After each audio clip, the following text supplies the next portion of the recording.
días.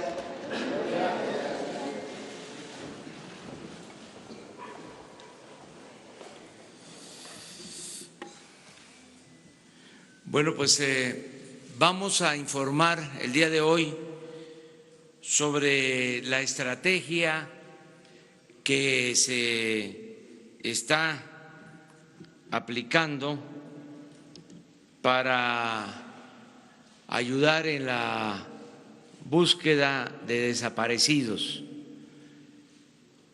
Esto es muy doloroso, también lamentable. Van ustedes a escuchar cuál es la realidad, el estado actual de este lamentable asunto y lo que vamos a llevar a cabo, lo que ya se está haciendo y va a ser el plan durante todo el gobierno. El compromiso de que nunca más utilizar la fuerza, declarar la guerra para enfrentar problemas de inseguridad que surgieron por la desatención al pueblo, por el modelo económico llamado neoliberal o neoporfirismo que se aplicó en beneficio de una minoría rapaz. Ese es el problema de fondo, eso fue lo que desató la inseguridad y la violencia, y nunca más usar la fuerza para resolver problemas sociales. La paz y la tranquilidad son frutos de la justicia. Vamos a escuchar a Alejandro Encinas, que va a exponer sobre este plan.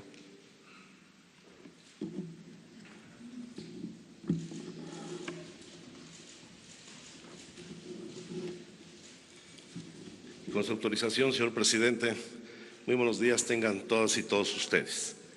Lo que vamos a presentar el día de hoy es el resultado de una muy larga serie de consultas que desde el periodo de transición hemos venido realizando con colectivos que atienden a las víctimas, con familiares de las víctimas y atendiendo también las recomendaciones de las agencias internacionales, en particular la Oficina de la Alta Comisionada para los Derechos Humanos de la Organización de Naciones Unidas.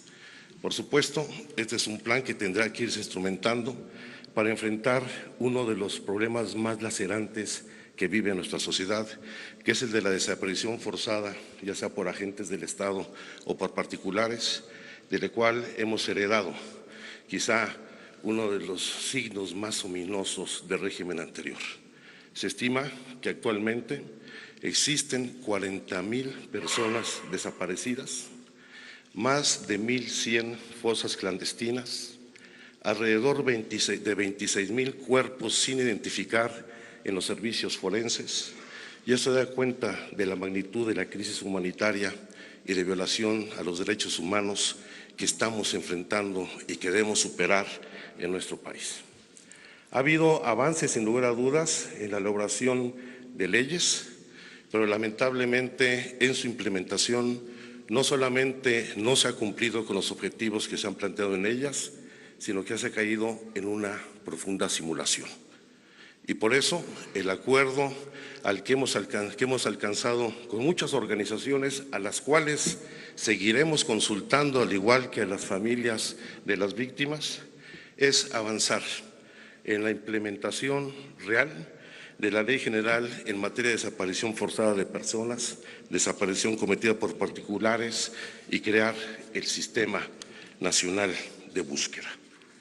El objetivo fundamental, bueno, son 11 puntos que iré desglosando en las sucesivas intervenciones.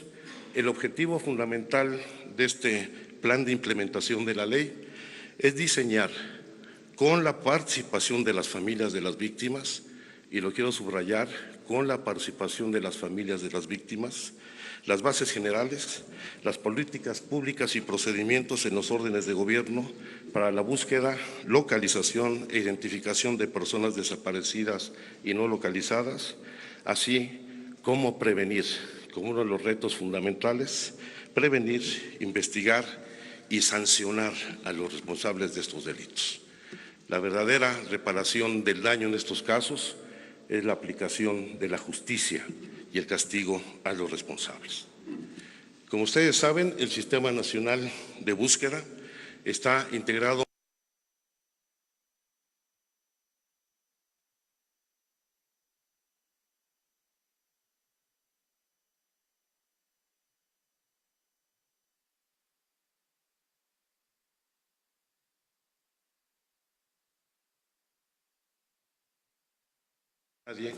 pero de los 42 integrantes, pues 24 no están constituidos, pues son las comisiones estatales de búsqueda que en esa fecha no se habían integrado. De modo tal de que ahora sí queremos dar paso a una verdadera integración del sistema, porque esto requiere una coordinación muy estrecha con las entidades federativas, con sus fiscalías, porque la tarea de la búsqueda, la identificación y la aplicación de la justicia no solo corresponde al gobierno federal, sino tenemos que hacer una suma de esfuerzos efectiva. Nosotros esperamos que quede plenamente instalado el sistema en el mes de marzo y daremos los pasos subsecuentes para que esto suceda. En primer lugar, el nombramiento del nuevo titular de la Comisión Nacional de Búsqueda, la cual ya se estaré llevando en audiencias públicas las entrevistas a los 11 aspirantes, las 11 hombres y mujeres que han deseado participar en este proceso.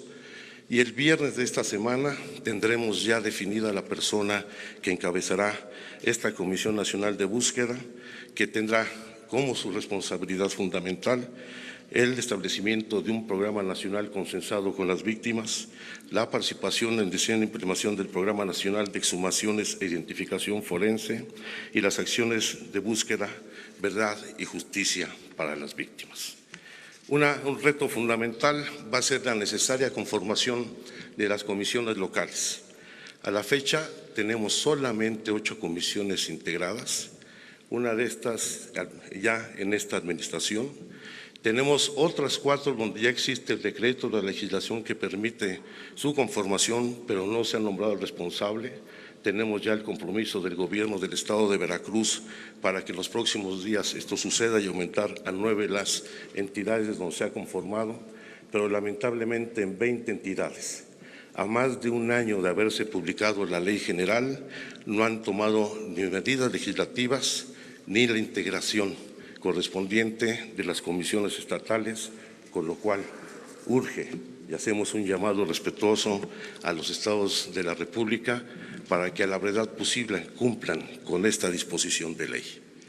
Para fortalecer estos trabajos vamos a dotar de recursos suficientes, o si no suficientes, sí importantes, para que cumpla puntualmente sus trabajos la Comisión Nacional de Búsqueda y el sistema en su conjunto. Hay que señalar, y esta es otra parte de la simulación, que en el año 2018 se asignaron 468.946.000 pesos a la Comisión Nacional de Búsqueda, pero solamente ejerció 6 millones de pesos. Es decir, ese presupuesto solamente estuvo en el papel, lo cual ha llevado no solamente a la falta de desarrollo de las capacidades técnicas institucionales para la búsqueda, a las limitaciones tecnológicas para hacerlo, limitaciones en recursos humanos y pues el retraso lamentable en la implementación de la ley. Para este año se han asignado 400 millones de pesos que se ejercerán plenamente por parte de la Comisión Nacional de Búsqueda y estamos trabajando con la Secretaría de Seguridad y Protección Ciudadana para que desde el Sistema Nacional de Seguridad podamos utilizar los recursos del Fondo de apoyo a la seguridad pública en los estados, que cuenta con una cifra de 7.500 millones de pesos para desarrollar las capacidades en materia de identificación forense, la atención fundamentalmente a todos los cuerpos que tenemos sin identificar, pero también a las acciones de búsqueda, de exhumación y identificación, contando con un sistema único de información. Para ello, hemos venido elaborando, también en coordinación con las organizaciones internacionales y con las organizaciones de las víctimas, los protocolos fundamentales para desarrollar estas tareas. Desde el protocolo homologado de investigación de los delitos vinculados con la desaparición forzada, como en los protocolos homologados para la búsqueda, la exhumación, la identificación y desarrollar un enfoque diferenciado que nos permita atacar de mejor manera las tareas de búsqueda en todo el territorio del país, que lamentablemente se ha convertido ya en una enorme fosa clandestina nuestro territorio. Dentro de las novedades, lo que queremos impulsar para favorecer las tareas de carácter preventivo y no dedicarnos solamente a la búsqueda de personas desaparecidas que ya tienen muchos años, vamos a dar prioridad a la búsqueda en vida. Esto nos va a permitir, por supuesto, no solo recuperar a personas que todavía podían estar en condición de vida frente a actos de desaparición forzada, sino también enfrentar problemas vinculados con la trata de personas. Más aún, con este tipo de acciones que ya se han venido desarrollando, se ha acreditado que efectivamente puede tenerse resultados con una respuesta oportuna del Estado y de las distintas instituciones públicas. Un tema adicional es el tratamiento a las personas migrantes, particularmente con las rutas que están plenamente identificadas donde están las situaciones de riesgo de la población migrante de nuestro país. Esto forma parte de la nueva política migratoria en México, en donde se estima que entre el 8 y el 10% de las personas desaparecidas son migrantes, particularmente provenientes del Triángulo Norte de Centroamérica. Para ello se diseñarán protocolos de actuación junto con las instituciones responsables de la seguridad pública para atender en particular las rutas donde se presentan con mayor incidencia estos delitos, destacando por supuesto la ruta que va de Chiapas, cruza por Oaxaca y posteriormente el estado de Veracruz y Tamaulipas, lo cual no significa que en otros lugares no se presenten situaciones de riesgo. Habrá que reformular de manera importante los trabajos de la Comisión Ejecutiva de Atención a Víctimas para hacer efectiva la capacidad de respuesta de esta comisión en la atención de las víctimas, no solamente revisando el mecanismo de protección a defensores de derechos humanos y de periodistas, sino también las tareas de acompañamiento permanente en las búsquedas de campo, agilizando los procesos de registro de acceso a los fondos emergentes y junto con ello fortalecer la consolidación de las comisiones ejecutivas en los estados, en donde nos faltan 12 entidades en donde puedan establecerse. Parte nodal de esta estrategia es la conformación de un Instituto Nacional de Identificación Forense que permita crear un sistema nacional de coordinación con todos los servicios forenses en el país. Para ello va muy avanzados los trabajos con el Comité Internacional de la Cruz Roja, con la Escuela Nacional de Antropología, con las distintas agencias de Naciones Unidas, con el equipo argentino de Antropología Forense y esperemos, ahí dice julio, la implementación total, pero en marzo esperamos poner a consideración del sistema la discusión de la creación de este instituto, en donde el diseño corresponderá a la Secretaría de Gobernación y estableceremos mecanismos extraordinarios para responder al contexto en que se enfrenta esta situación, desarrollando las capacidades técnicas que tanta falta nos hace, como es la creación de un sistema único de información tecnológica e informática. No estamos pensando en la adquisición de equipos hay de manera suficiente, pero sí de coordinar la información que se tiene respecto de la desaparición forzada en hospitales en centros de atención psiquiátrica, en el sistema DIF, en los centros de salud y atención de adicciones, los centros de detención y reclusorios en todo el sistema penitenciario, los servicios médicos forenses, el Registro Nacional de Personas Fallecidas, los albergues públicos y privados, los panteones o lugares donde se depositan restos mortales, el fortalecer el trabajo de identificación, incluidas las estaciones migratorias, las terminales de autotransporte y todos aquellos registros que nos permitan tener un solo banco de datos, con lo cual tendremos certeza no solamente de la magnitud del problema, sino cómo enfrentarlo de manera más eficiente. Para ello vamos a contar con asistencia técnica nacional e internacional. En particular, tenemos ya acuerdos con la Oficina del Alta Comisionada de Naciones Unidas para el Desarrollo, con ACNUR, con el Comité Internacional de la Cruz Roja, con la Agencia de Cooperación Alemana, con la Comisión Interamericana de Derechos Humanos y todas aquellas instituciones con las que hemos venido platicando, particularmente con la Comunidad Europea, la Unión Europea, que está en muy buena disposición de no solamente transmitir experiencias, ayudar a la formación y capacitación técnica del personal responsable de la búsqueda e identificación, sino también con recursos para desarrollar estas tareas. Y un aspecto adicional, finalmente, es todo aquello que tiene que ver con la aplicación de la justicia y de la ley. Por supuesto que se tiene que continuar con la conformación de las comisiones locales y en particular con las fiscalías especializadas en los estados, que independientemente de su marco de autonomía deben establecer mecanismos integrales de reacción e intercambio de información para tener una respuesta más eficaz. Al mismo tiempo, habrá que revisar la tipificación del delito y sus aplicaciones, lo cual implica atender la Convención Internacional para la Protección de todas las personas desaparecidas, establecer en la ley con mucha claridad, y esto es muy importante, la plena responsabilidad de los delitos de desaparición forzada de los superiores jerárquicos, de quienes dan las órdenes de caso de agencias del Estado para cometer este tipo de delitos. Y finalmente, un aspecto en el que ha insistido mucho el señor Presidente de la República, en establecer en la ley beneficios por colaboración eficaz o los mecanismos de protección a testigos de toda la población, las personas que proporcionen la información para el esclarecimiento de estos hechos. Como lo ha señalado el presidente Andrés Manuel López Obrador, nunca más una guerra para combatir delitos que lleve a esta situación de tragedia nacional y de violación de los derechos humanos. Ya he dado cuenta de los saldos lamentables que hemos heredado y evidentemente vamos a proceder atendiendo no solamente las recomendaciones o denuncias que existan en el ámbito internacional, sino también todas aquellas sentencias que se deriven en materia de derechos humanos contra autoridades mexicanas, ya sean las emitidas por el Sistema Interamericano de Derechos Humanos, como los de la Corte Interamericana, ya sea de la Corte Penal Internacional, porque nadie que haya vulnerado la vida, la tranquilidad de una familia debe quedar impune.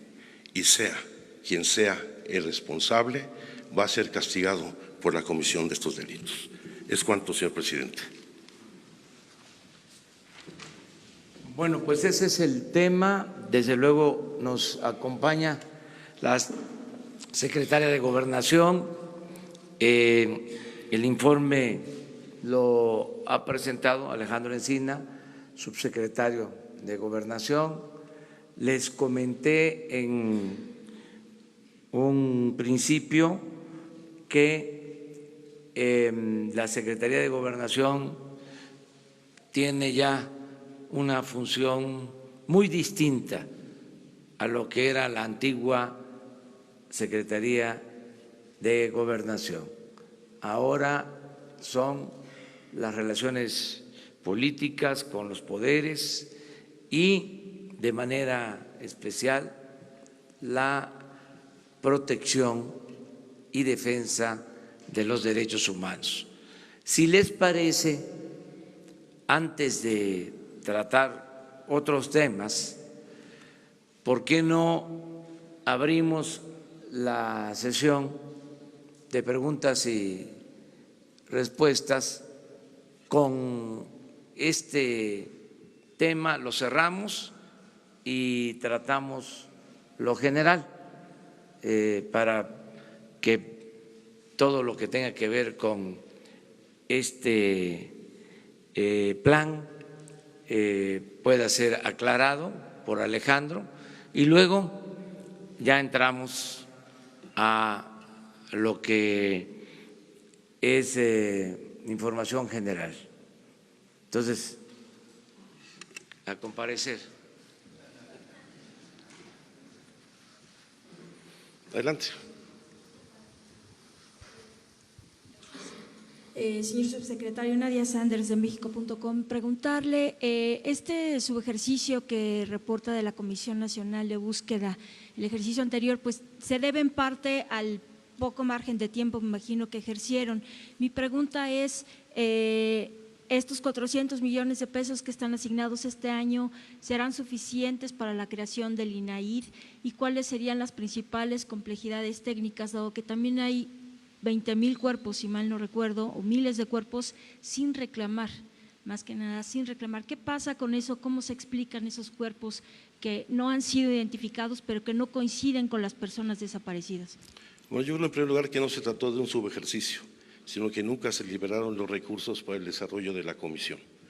En segundo lugar, evidentemente 400 millones de pesos son insuficientes para el desarrollo del Sistema Nacional Forense y del Instituto. Por eso estamos hablando de la necesidad de apoyarnos en el fideicomiso de apoyo a la seguridad pública de los estados, en donde hay 7,500 millones de pesos con los cuales sería suficiente iniciar este proceso de construcción de todo el sistema forense, en donde efectivamente, como señalas, hay 26,000 cuerpos a identificar, algunos no reclamados, pero por la ausencia de información clara y precisa.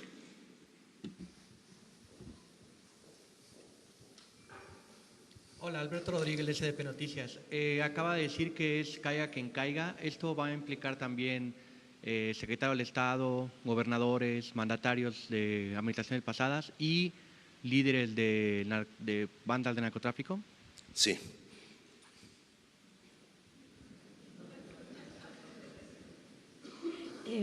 ¿Qué tal? Buenos días, Daniela Pastrana, de Pie de Página. Quería saber quién estaría a cargo del Instituto Forense y cómo se haría para que funcione, o sea, cómo sería como el criterio para que funcione estas áreas forenses, cómo lo están pensando, más o menos en qué tiempos, cómo sería esa logística. Bueno, primero tenemos que tener instituto para que alguien lo dirija y por supuesto tenemos que hacer un diseño que nos permita no solamente contar con los instrumentos institucionales para que este se pueda desarrollar no en el ámbito del gobierno federal, sino en todo el sistema nacional forense en los estados de la República y por supuesto que será personal plenamente calificado. Afortunadamente en nuestro país se están desarrollando ya las licenciaturas y otras especialidades en medicina forense, medicina legal, que seguramente con el apoyo, con la experiencia del Comité Internacional de la Cruz Roja y otras organizaciones, vamos a poder contar con personal especializado muy competente. Subsecretario, pero más o menos en cuánto tiempo, porque ahorita no hay suficientes peritos, ¿sí? O sea, yo creo que ya la primera generación de medicina legal de la UNAM salió con 15 egresados con los cuales hemos tenido ya contactos directamente, pero también en la Fiscalía General de la República, en la Policía Científica, la gente que ha venido haciendo el acompañamiento ya en las tareas de búsqueda y exhumación, hay gente muy calificada para ello.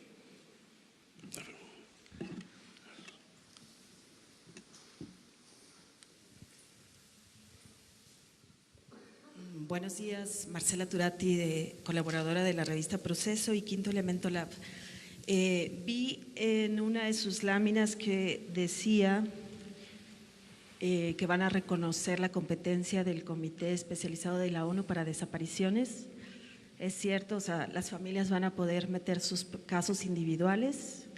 Y la otra pregunta, porque eso no lo desarrolló, y la otra pregunta es ¿cómo van a prevenir las desapariciones? Sabemos que las Fuerzas Armadas, la Marina, el Ejército, son algunas de los cuerpos que tienen casos. Tenemos el caso de la familia Alvarado, que le ha tocado, los de Nuevo Laredo, los marinos, que son los que le han tocado ya a ustedes este sexenio. ¿Qué se va a hacer si estos cuerpos tienen en el ADN muchas veces la desaparición? Usted sabe, desde la Guerra Sucia, si en ese momento y nunca se ha juzgado, no se ha acabado con la impunidad, ¿qué va a pasar? ¿Cómo se va a prevenir para que esto no se vuelva a repetir? Pues en primer lugar, en el caso de la segunda pregunta, cumpliendo con las instrucciones que nos ha dado el presidente de la República a todos los miembros del gabinete y particularmente a las Fuerzas Armadas, a los cuerpos de seguridad, para que estos se apeguen plenamente al respeto de los derechos humanos. Y estamos convencidos de que va a haber un cambio profundo en este comportamiento de los distintos agentes del Estado y tendrán que apegarse plenamente a cumplir los derechos humanos y evitar cualquier acto de violencia que signifique desaparición forzada, ejecución extrajudicial o tortura. Va a ser una disciplina muy estricta que seguiremos en todo el gobierno federal. Y en el caso… ¿Se va a investigar los delitos del Bueno, pasado? estamos ya trabajando algunas resoluciones de la Guerra Sucia que siguen pendientes. Tenemos solicitudes de esclarecimiento de hechos desde 1968. En fin, se seguirá trabajando, pero se dará prioridad a las labores preventivas para que esto no siga sucediendo. Y respecto a las competencias de la Comisión para el Seguimiento de la Desaparición Forzada de Naciones Unidas, hay que recordar que yo el 10 de diciembre me reuní con los representantes de la Comisión y por supuesto vamos a atender y asumir las resoluciones del Comité de Desapariciones. Lo vamos a reconocer. ¿Van a poder llevar casos individuales ya ante la…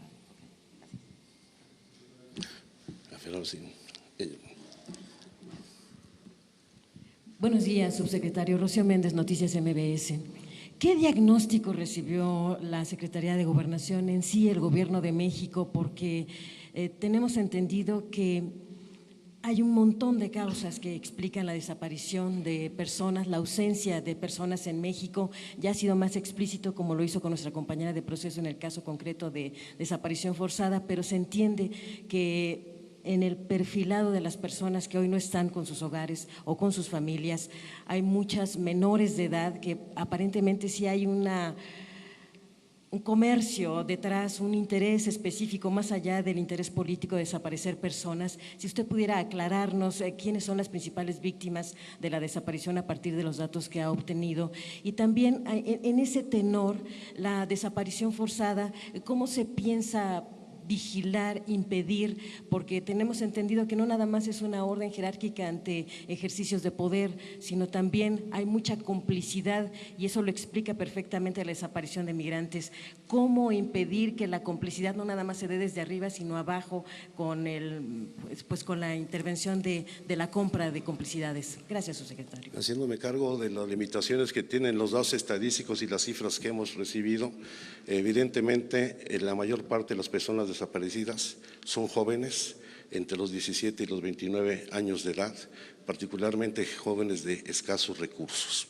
Por supuesto que hay un número significativo de mujeres que están vinculadas lamentablemente al delito de trata de personas y tenemos desaparición infantil de manera creciente. La violencia contra los niños ha crecido de manera significativa en los últimos años y habrá un programa especial que estamos trabajando con el Sistema Nacional de Protección de Niñas, Niñas y Adolescentes, que estamos trabajando también con la Comisión de Atención a Niños Migrantes, acompañados o no, y por supuesto que tendrá, como lo está llevándose a cabo ya de manera muy firme, la depuración del Instituto Nacional de Migración para evitar esta complicidad con la delincuencia organizada, donde efectivamente esos vínculos alentaron la desaparición de migrantes y el tráfico de personas.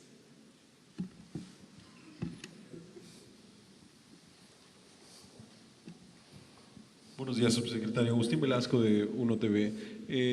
Sobre estos datos que tienen ya en el diagnóstico que hacen la Secretaría de Gobernación, quisiera saber si tienen algún estimado de en cuántas de estas 40,000 desapariciones que se tienen contabilizadas hasta ahora participaron agentes del Estado, cuántas otras tienen que ver asuntos de crimen organizado u otros factores que tengan en este diagnóstico, por favor. Bueno, el dato se presentó incluso en el último informe del Ejecutivo Federal anterior respecto a la existencia de 349 denuncias, si mal no recuerdo, en las que están involucrados distintos agentes del Estado. Y en especial policías municipales, policías estatales e inclusive la Policía Federal. Por supuesto que de estos, la menor parte de estos casos corresponden a las Fuerzas Armadas, pero sí, son los que están hasta ahora registrados y todos están siendo atendidos. Por favor. Gracias, buenos días, subsecretario. Atlante Muñoz, Canal 11. Hay miles de cuerpos sin identificar, incluso hay más de 10 años, algunos de ellos ahí. ¿Cómo establecer una estrategia para poder identificar rápidamente esos cuerpos? Y si dentro de esta línea de 40,000 desaparecidos también podría vincularse esta relación, ¿no? Y cómo en un momento dado agilizar todo ese trámite.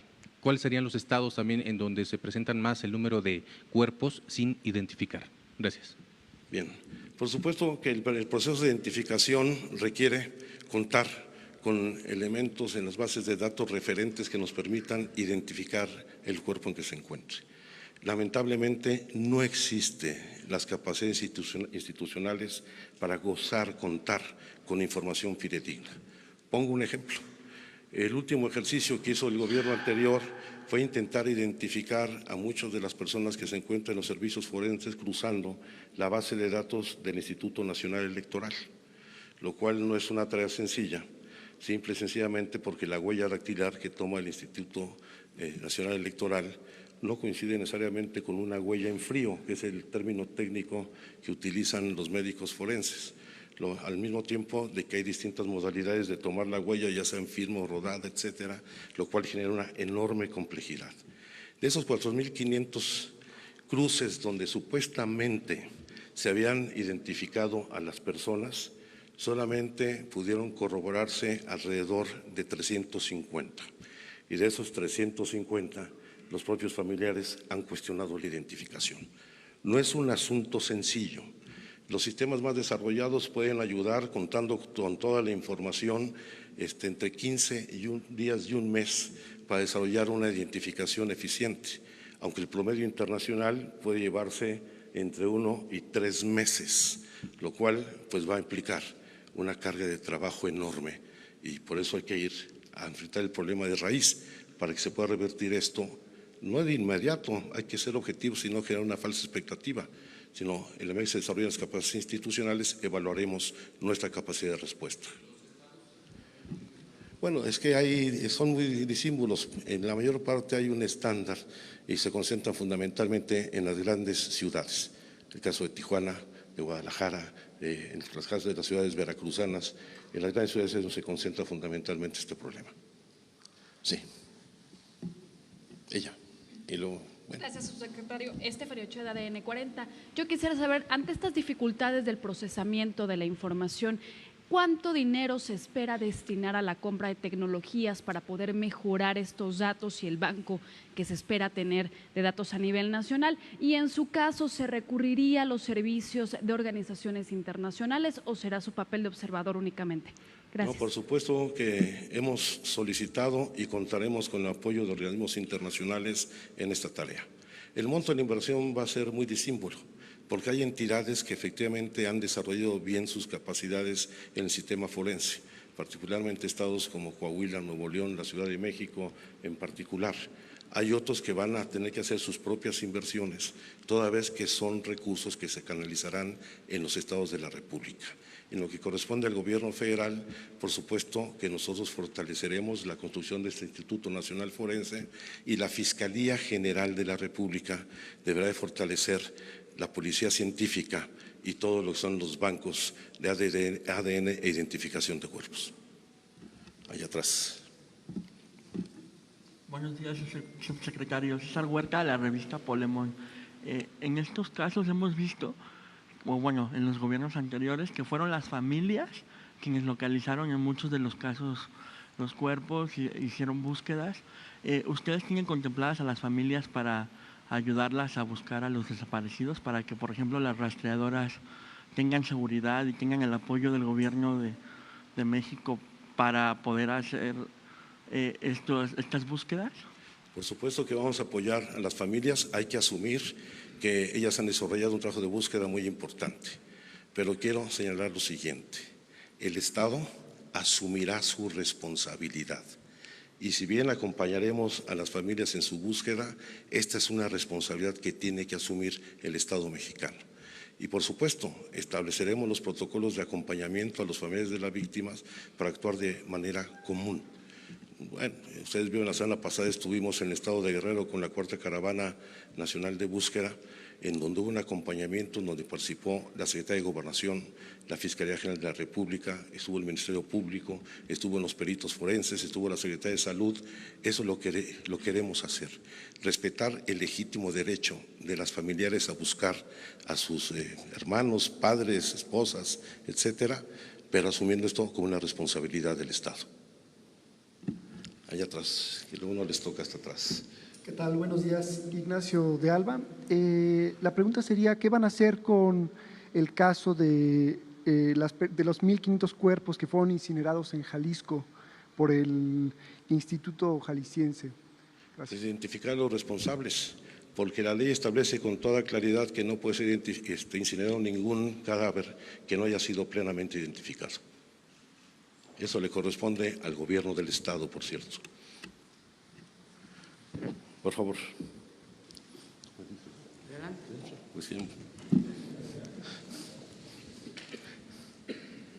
Buenos días, Francisco Nieto del Heraldo de México. Preguntarle sobre las comisiones de la verdad. En este plan no vimos que se hablaran de ella. ¿Está desechada esta posibilidad o es parte de otro plan? Preguntarle qué van a hacer con los gobernadores, cómo se puede hacer para que ellos colaboren. Depende mucho de ellos para que también haya resultados. Gracias. Yo he encontrado hasta ahora una buena respuesta por parte de los gobernadores, con distintas intensidades en algunos casos, pero estoy seguro de que vamos a encontrar puntos de entendimiento y de colaboración. Y en la otra hay que señalar que la Secretaria de Gobernación en los próximos días instalará una mesa de reconciliación y diálogo, en donde establecemos bases para establecer, si no necesariamente una comisión de la verdad, un mecanismo que nos permita encontrar los procesos de pacificación y reconciliación en el país.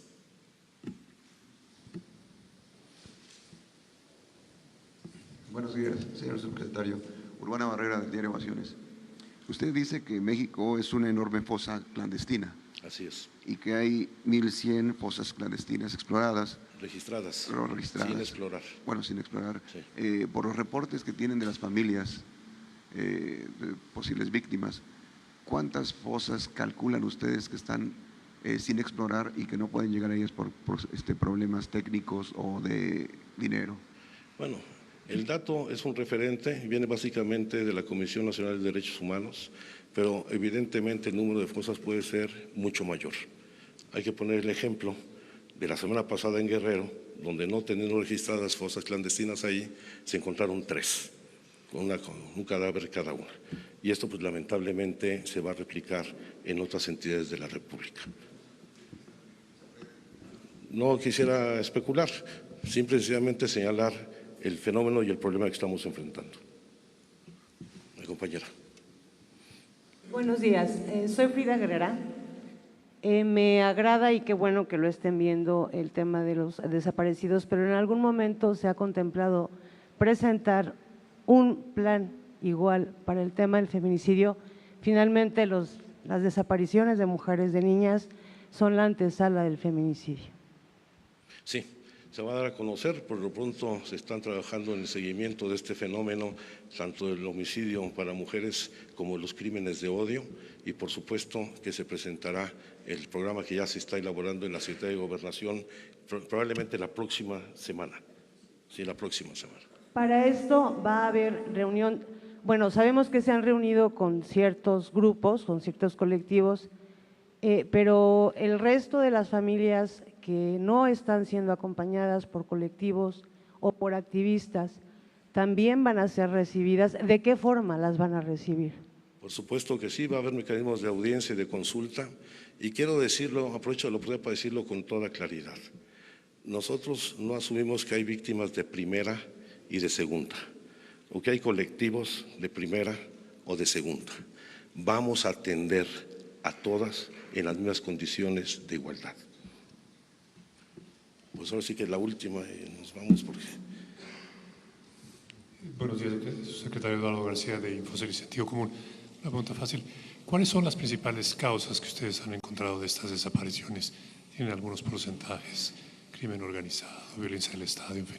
La absoluta mayoría de las desapariciones son cometidas por particulares vinculados a la delincuencia organizada y se registran justamente en las zonas de mayor marginación y pobreza y las zonas de trasiego en las rutas de la droga y otro tipo de delitos como la trata de personas, la extorsión y otros fenómenos delictivos en el país. Bueno, pues muchísimas gracias. ¿Sí?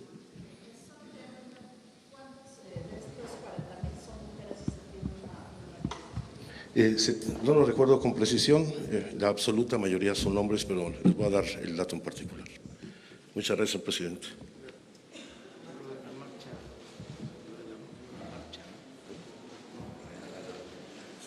Me comenta que reitere lo de la cuarta caravana nacional de búsqueda. Quiere decir que ya en el periodo de transición nosotros hicimos un acompañamiento antes de llegar al gobierno cuando se realizó esta en el estado de Michoacán.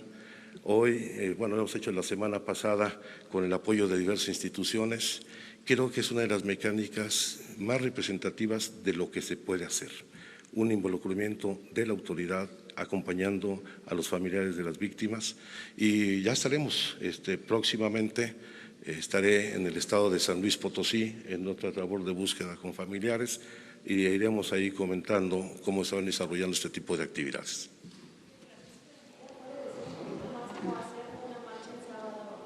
Sí, yo creo que el reclamo que se presentó el sábado es de suma importancia.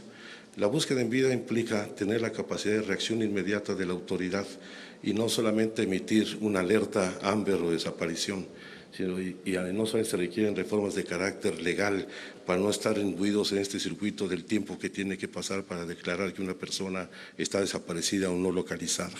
Y lo fundamental es la capacidad de respuesta en el territorio. De ahí la importancia de que en estos procesos ayuden las fiscalías y las autoridades estatales y municipales. Muchas gracias.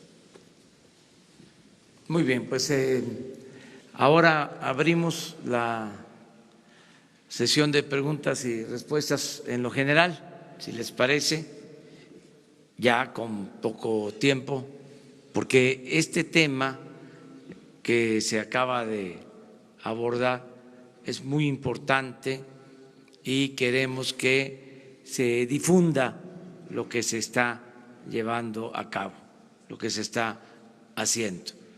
Y también que se subraye de que se trata de un saldo doloroso, terrible de la política económica neoliberal, porque esto no surge de la nada, no es que de repente los mexicanos decidieron portarse mal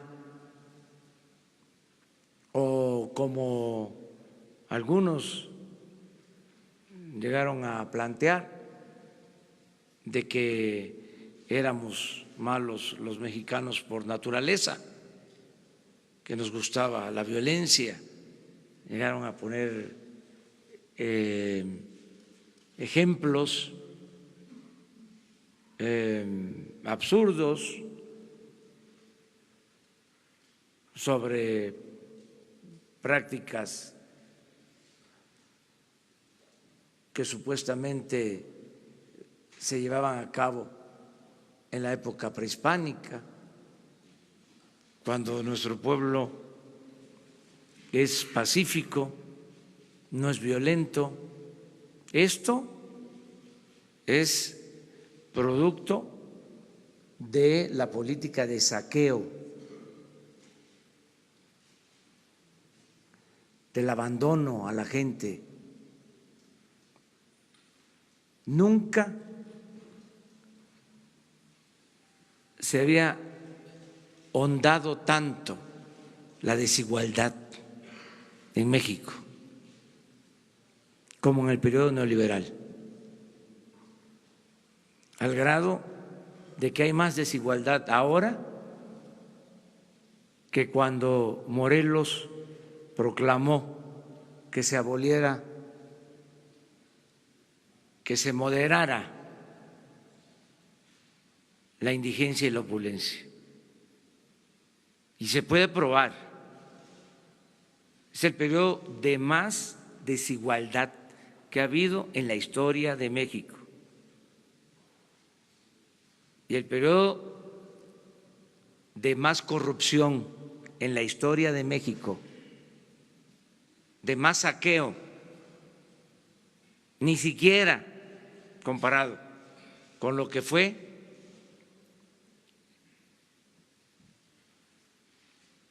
el saqueo colonial de 3 siglos de dominación española.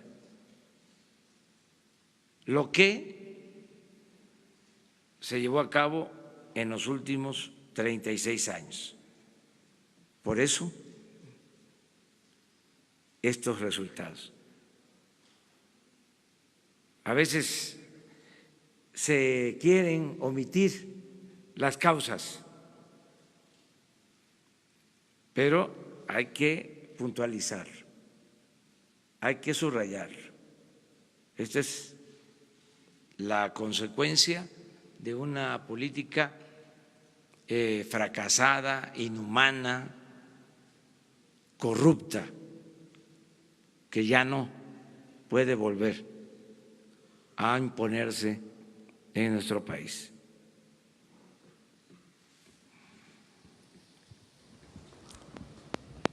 Buenos días, presidente. Shaila Rosagel, corresponsal de Grupo El Imparcial, La Crónica y Frontera. Presidente, este sábado pasado, un juez federal dictó la libertad provisional del exgobernador Guillermo Padres Elías. Su abogado dice que fue preso por motivos políticos. La gobernadora Claudia Pavlovich ha mostrado su desacuerdo. Me gustaría saber qué opinión le merece este hecho y si usted considera justa esta decisión del juez. Yo respeto la decisión del Poder Judicial y lo que queda de manifiesto en este caso es de que el nuevo gobierno no actúa por consigna, es decir, no se le obliga a ningún juez de que se castigue a nadie. Nosotros somos respetuosos de la independencia del Poder Judicial. No hay persecución política. No se usa el gobierno para perseguir a opositores, como era costumbre de que fabricaban delitos adversarios. Los que caían de la gracia de los gobernantes eran perseguidos, aunque pertenecieran al mismo régimen. Eso se terminó. Nosotros no tenemos fobia contra nadie, ni vamos a utilizar la ley para tomar represalias.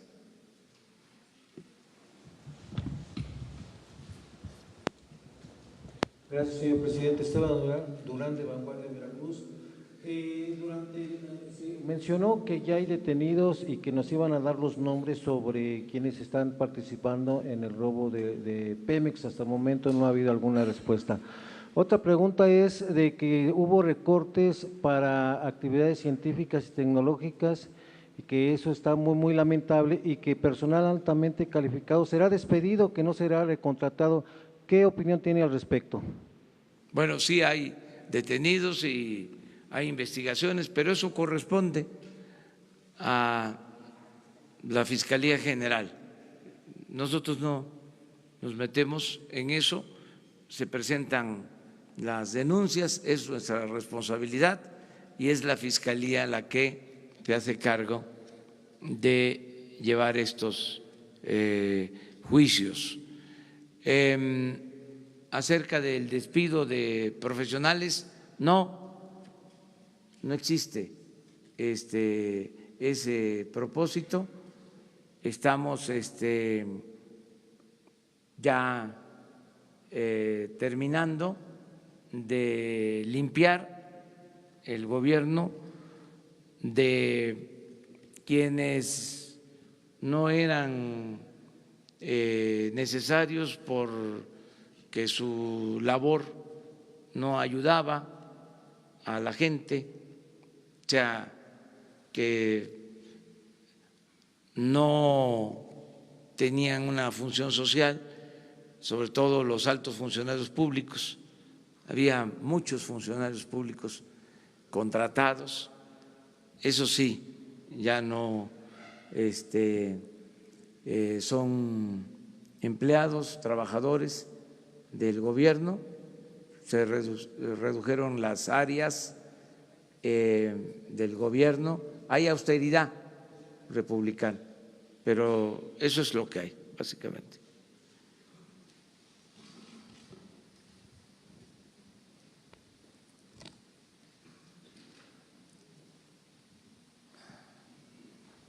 Buenos días, presidente. Carlos Pozos, Líderes Mexicanos y Petróleo y Energía.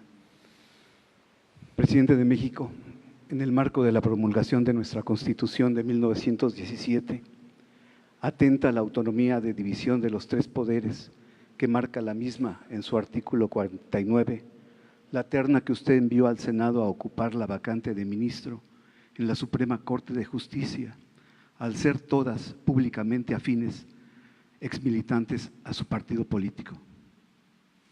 Pues es una facultad del Ejecutivo enviar la terna y cumplo con la ley.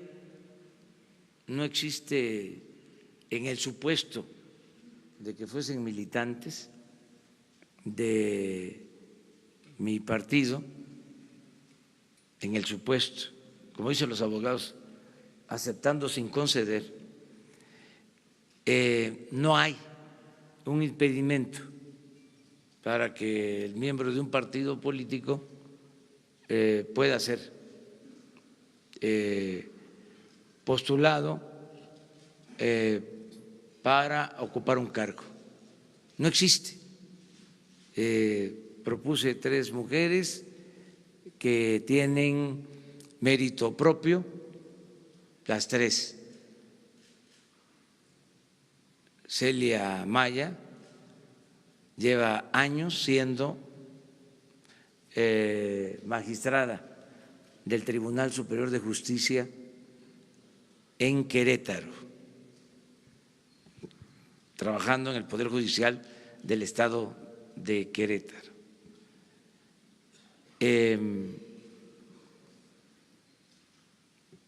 La abogada Yasmín es también miembro del Tribunal Administrativo de la Ciudad de México. Y Loreta, maestra durante mucho tiempo en la Universidad Iberoamericana, responsable de la carrera de Derechos Humanos, las 3 con muy buen nivel, y el Senado, los senadores, por 2/3 partes tienen que elegir a una de las 3. Si así lo consideran. Si no se logra la elección, hay un procedimiento, me piden que envíe otra terna, creo que en 3 ocasiones, y ya después, si no decide el Senado, ya el titular del Ejecutivo ya hace la propuesta única. Entonces, estamos cumpliendo con los procedimientos legales. Presidente de México, solicitar con Nada más aquí aclaro también algo que es importante. La ministra que pasa a retiro, pues es obviamente una mujer, ¿sí? Entonces quisimos que quien sustituye a la ministra sea otra mujer, por eso 3 mujeres en la terna. Gracias. Presidente de México, solicitar con todo respeto, convoque usted al licenciado Manuel Bartlett, director de la Comisión Federal de Electricidad, para que nos explique respecto a los apagones y cortes de energía eléctrica en todo el país a partir del segundo semestre, por la saturación de líneas eléctricas de alta tensión. Esta información la tendremos nosotros en nuestro portal de Petróleo y Energía. De lo que sucedió antes o ¿qué piensan ustedes va a pasar? Va a pasar, tenemos información. De no, voy a pedirle al licenciado Bartlett que les informe sobre el plan de energía eléctrica. Es muy interesante que les explique cuál es el nuevo plan, la nueva política de manejo de la Comisión Federal de Electricidad. Pero yo les puedo adelantar que no existe ningún problema. Hay energía eléctrica de más. Y es interesante, hasta me causa risa, y con todo respeto, no es a usted, sino que estos corruptos, tecnócratas neoliberales, cuando iban a privatizar la industria eléctrica, empezaron a manejar de que nos íbamos a quedar sin luz, de que no íbamos a poder tener capacidad para satisfacer la demanda de energía eléctrica. Luego entonces había que abrir el mercado. Utilizaron una ley secundaria para empezar a entregar contratos a empresas privadas. Desde 1989 reformaron una ley secundaria para privatizar la industria eléctrica. Así comenzó la privatización. En ese entonces éramos autosuficientes. La Comisión Federal de Electricidad producía toda la energía eléctrica que consumíamos y había planes para el desarrollo de la industria eléctrica nacional que un gran presidente, Adolfo López Mateos, había nacionalizado. Bueno, ¿qué sucedió? Empezaron a hablar de que nos íbamos a quedar sin luz y que había que abrir el mercado. Ahora compramos la mitad de la energía eléctrica que consumimos a empresas privadas y se les compra la energía eléctrica a precios muy caros porque se les da, aunque parezca increíble, subsidio a las empresas particulares. Así se hicieron los contratos. Esto del subsidio a las empresas no sucede en ningún país del mundo.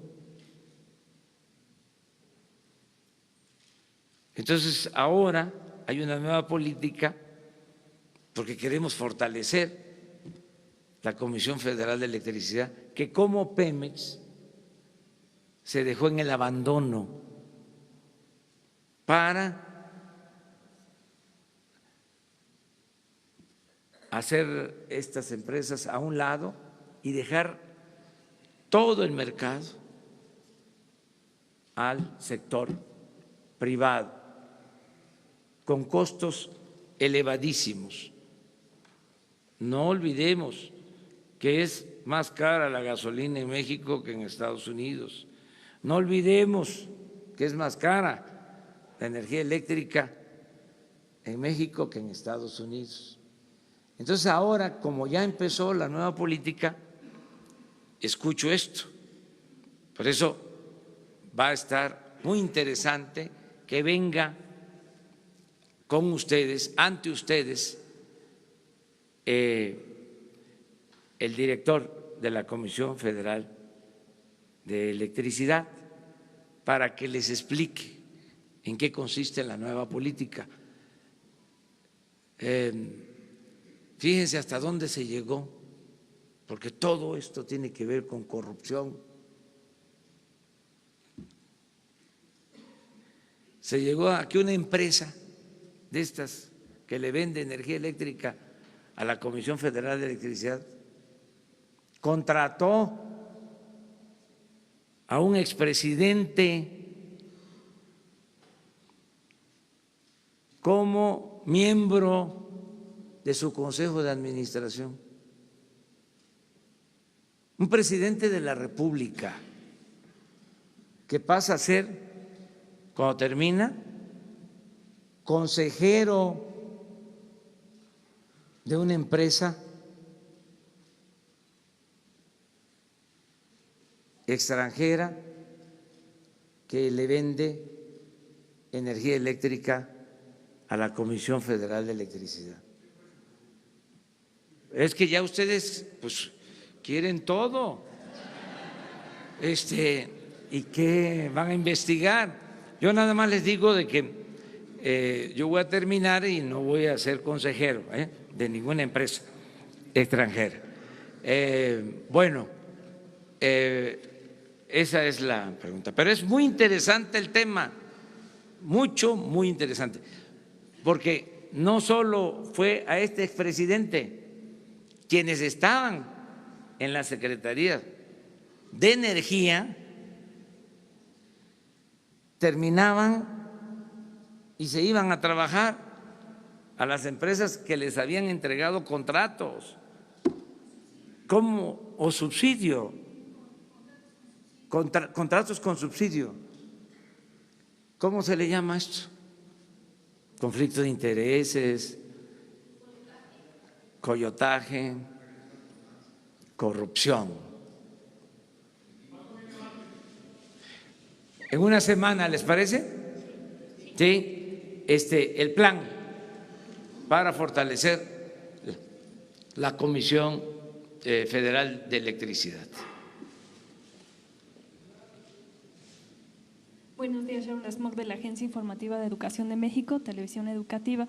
Sobre los programas sociales, si nos puede comentar cómo va el censo, cuáles son los pendientes y dónde podemos consultar el listado de los 91 municipios que hasta el momento se han beneficiado, por favor. Sí, llevamos un censo realizado para beneficiarios de los programas sociales que alcanza a 24 millones de personas. Ya terminamos el censo en Chiapas, en Oaxaca, en Guerrero. Son los estados en donde ya se concluyó el censo y ya comenzó la dispersión de todos los apoyos. Nos cuesta trabajo, yo se los explicaba, porque hace falta infraestructura, no hay conectividad en todo el país y no hay sucursales de bancos en todo el país, ni siquiera en todas las cabeceras municipales. Entonces, estamos batallando con eso porque no queremos entregar dinero en efectivo. Todo va a ser por tarjeta y personalizado de la tesorería de la Federación al beneficiario para que no haya corrupción. Los padrones se van a hacer públicos, se van a transparentar para que todos los mexicanos sepan a quién se está apoyando, a quién se les está entregando una beca, un crédito, un apoyo por ser adulto mayor, por ser una persona con discapacidad. Todo se va a transparentar. Estamos en ese proceso. Donde se empezó a aplicar el programa, se ha avanzado. Yo les voy a informar sobre eso. Voy a pedirle a quienes están trabajando en estos municipios, que son los municipios por donde pasan los ductos, y se llevó a cabo un programa integral. A eso te refieres, ¿verdad? Sí, podemos consultar específicamente qué municipios son los que Sí, están. sí. Con Jesús, hoy mismo, tiene toda la información. Presidente, usted en la transición dijo que no se iba a utilizar el fracking como método de extracción de petróleo. Sin embargo, en la partida presupuestal de 2019 de Pemex hay una cantidad de unos 6,000 millones dedicado a eso en dos partidas específicamente, y la secretaria de Rocío Nale hace una semana habló del tema y dijo que sí se va a usar con una tecnología pues muy desarrollada. Entonces yo quería saber cuál es su posición y cómo podemos explicar esta partida presupuestal para 2019. No al fracking, no al fracking. Ese es el compromiso. A lo mejor por la inercia se estableció el uso de esa tecnología para la extracción de petróleo o gas, pero no se va a usar, es un compromiso. Somos ambientalistas de verdad, auténticos.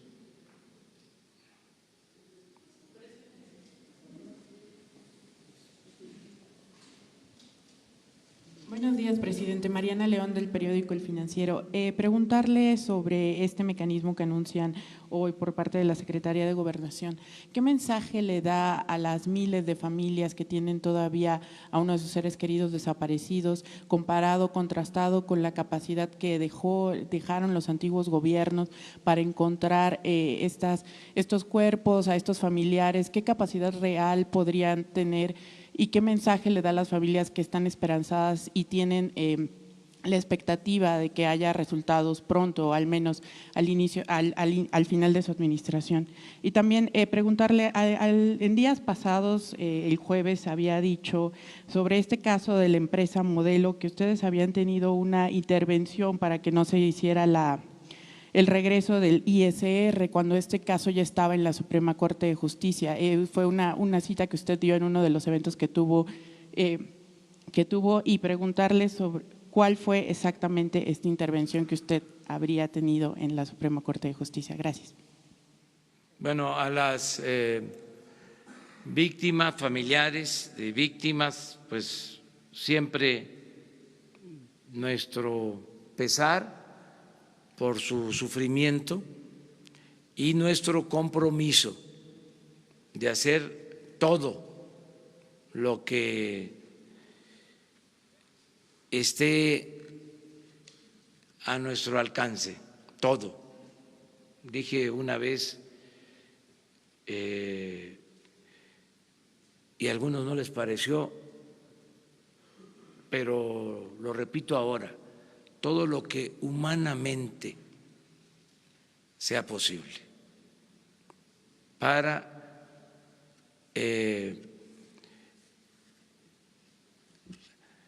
saber de los desaparecidos y ayudar a los familiares. Estamos hablando de más de 1 millón de víctimas de violencia. Ese fue el salto, desde que se declaró la guerra absurda para enfrentar la violencia. Más de 1 millón de víctimas,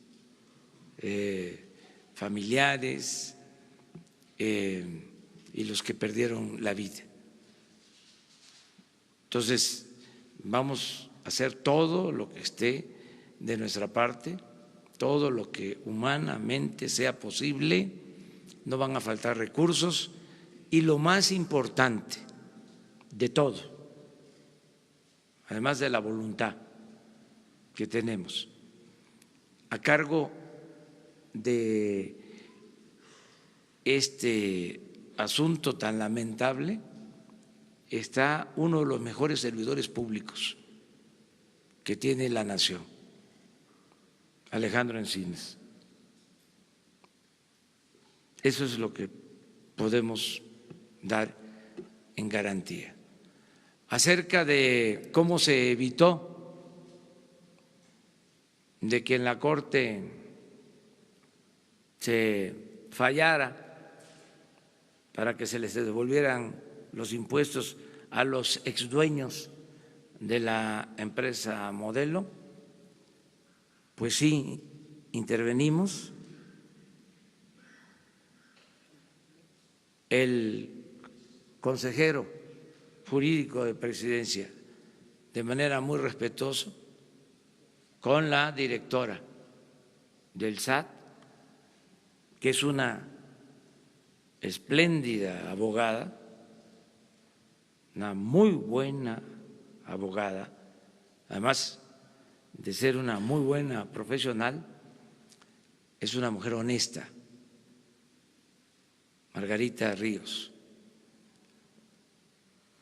Se habló con los ministros de manera respetuosa. Una cosa es ordenarles,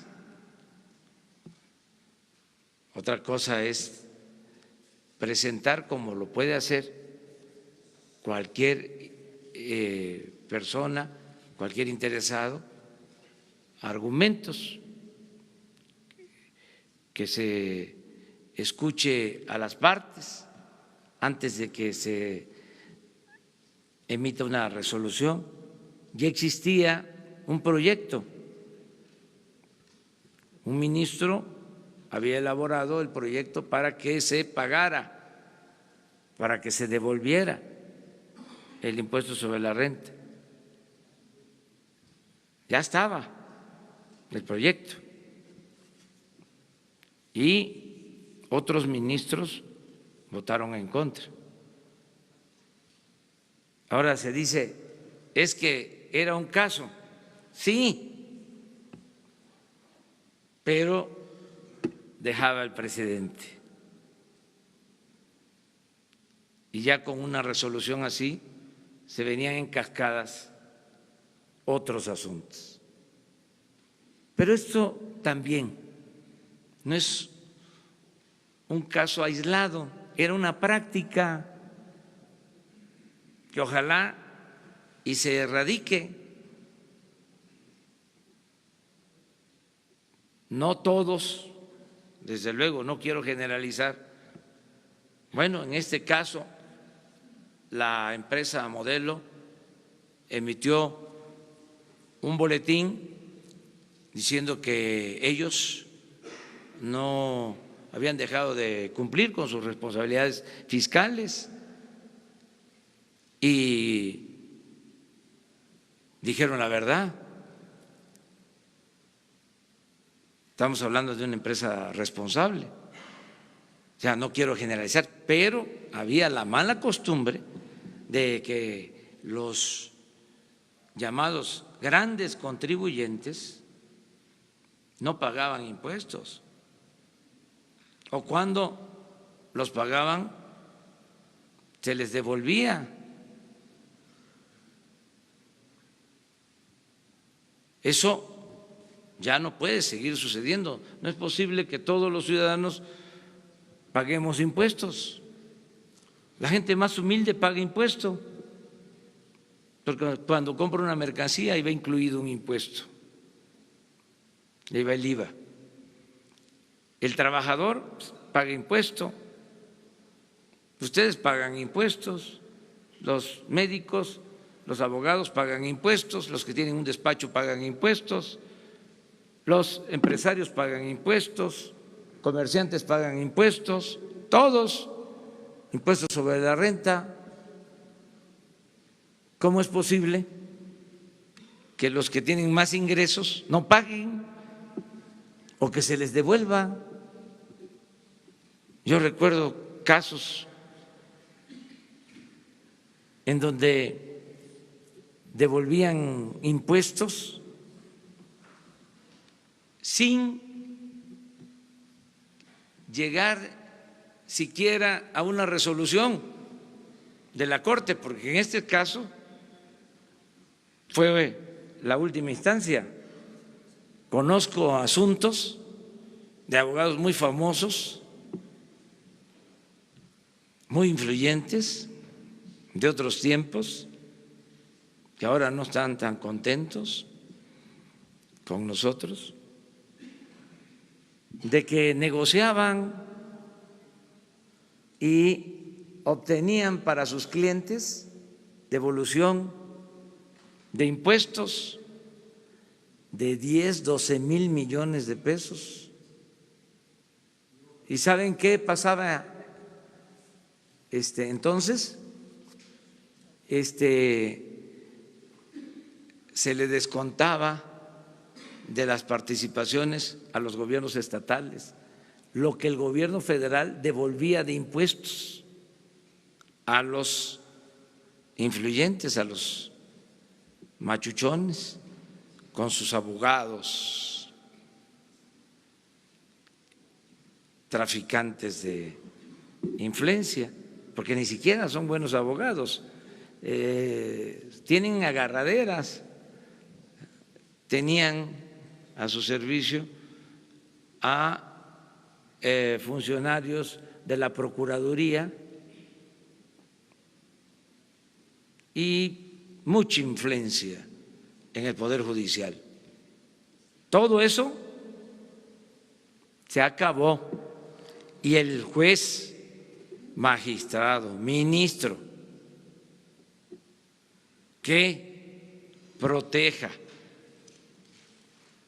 a un delincuente de cuello blanco, que solape un acto de corrupción, cuando menos va a ser denunciado, cuando menos. Nada de que me voy a quedar callado. Una cosa es el respeto a otro poder y otra cosa es que, sabiendo de que hubo una tranza, me quede yo callado, porque no voy a ser cómplice. El pueblo se cansa de tanta pinche tranza, para que quede claro. Bueno, muchas gracias. Adiós, adiós.